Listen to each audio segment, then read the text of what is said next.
بسم اللہ الرحمن الرحیم۔ السلام علیکم ورحمۃ اللہ وبرکاتہ۔ دنیا سے محبت اور موت سے کراہت کرنے والے محمد بن کعب کرزی رضی اللہ عنہ سے روایت ہے،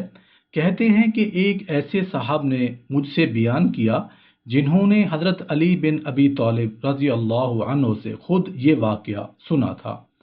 کہ ہم لوگ ایک دن رسول اللہ صلی اللہ علیہ وآلہ وسلم کے ساتھ مسجد میں بیٹھے ہوئے تھے کہ مصعب بن عمیر رضی اللہ عنہ اس حالت اور حیت میں سامنے آ گئے کہ ان کے جسم پر بس ایک پھٹی پرانی چادر تھی جس میں کھال کے ٹکڑوں کے پیوند لگے ہوئے تھے۔ جب رسول اللہ صلی اللہ علیہ وآلہ وسلم نے ان کو اس حالت اور حیت میں دیکھا تو آپ صلی اللہ علیہ وآلہ وسلم کو رونا آ گیا۔ ان کا وہ وقت یاد کر کے جب وہ اسلام لانے سے پہلے مکہ میں عیش و عشرت کی زندگی گزارتے تھے، اور ان کی فقر و فاقہ کی موجودہ حالت کا خیال کر کے اس کے بعد رسول اللہ صلی اللہ علیہ وآلہ وسلم نے ہم لوگوں سے مخاطب ہو کر فرمایا کہ بتلاؤ اس وقت تمہاری کیا کیفیت ہوگی اور کیا حال ہوگا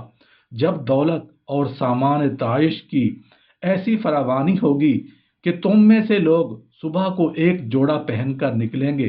اور شام کو دوسرا جوڑا پہن کر،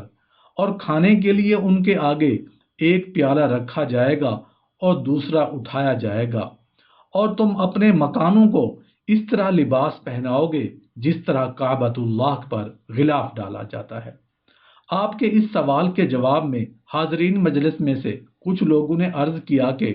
حضرت ہمارا حال اس وقت آج کے مقابلہ میں بہت اچھا ہوگا، ہمیں اللہ کی عبادت کے لیے پوری فراغت اور فرصت حاصل ہوگی، معاش وغیرہ کے لیے محنت اور مشقت اٹھانی نہیں پڑے گی۔ رسول اللہ صلی اللہ علیہ وآلہ وسلم نے ارشاد فرمایا کہ نہیں، تم آج فقر و فاقہ کے اس دور میں عیش و عشرت والے اس دن کے مقابلے میں بہت اچھے ہو۔ مصعب بن عمیر کی صحابہ کرام میں ایک خاص شان اور تاریخ تھی۔ وہ بڑے ناز پرور اور ایک رئیس زادے تھے۔ ان کا گھرانہ مکہ کا بڑا دولت مند گھرانہ تھا اور یہ اپنے گھر کے بڑے لاڈلے چہیتے تھے۔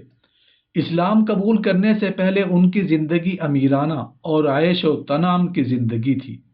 پھر اسلام لانے کے بعد زندگی کا رخ بالکل بدل گیا، اور وہ حال ہو گیا کہ اس حدیث میں ذکر کیا گیا ہے کہ یہ پھٹی پرانی چادر ہی جسم پر تھی جس میں جا بجا چمڑے کے ٹکڑوں کے بھی پیوند تھے۔ ان کو اس حالت و حیت میں دیکھ کر رسول کریم صلی اللہ علیہ وآلہ وسلم کی آنکھوں کے سامنے ان کی عیش و عشرت والی امیرانہ زندگی کا نقشہ آ گیا، اور آپ صلی اللہ علیہ وآلہ وسلم کو رونا آ گیا۔ حضرت ثوبان رضی اللہ عنہ سے روایت ہے کہ رسول کریم صلی اللہ علیہ وآلہ وسلم نے ارشاد فرمایا کہ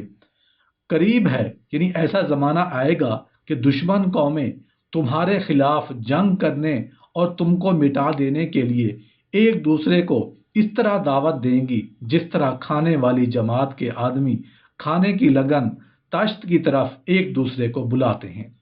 کسی نے عرض کرنے والے نے عرض کیا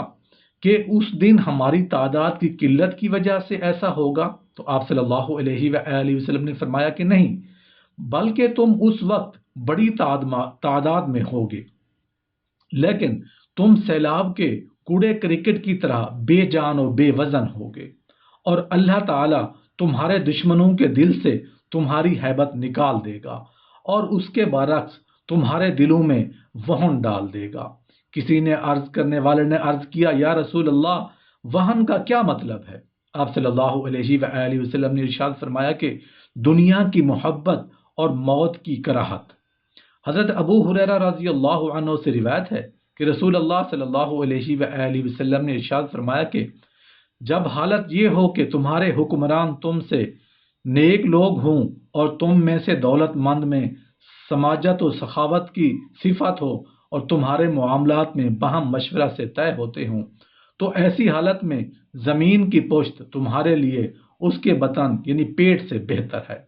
اور اس کے برعکس جب حالت یہ ہو کہ تمہارے حکمران تم میں سے بدترین لوگ ہوں اور تمہارے دولت مندوں میں سماجت کی بجائے بخل اور دولت پرستی آ جائے اور تمہارے معاملات بجائے اہل و رائے کی مشاورت کے تمہاری عورتوں کی رائیوں سے چلیں، تو ایسی حالت میں زمین کا بطن یعنی پیٹ تمہارے لیے اس کی پشت سے بہتر ہے۔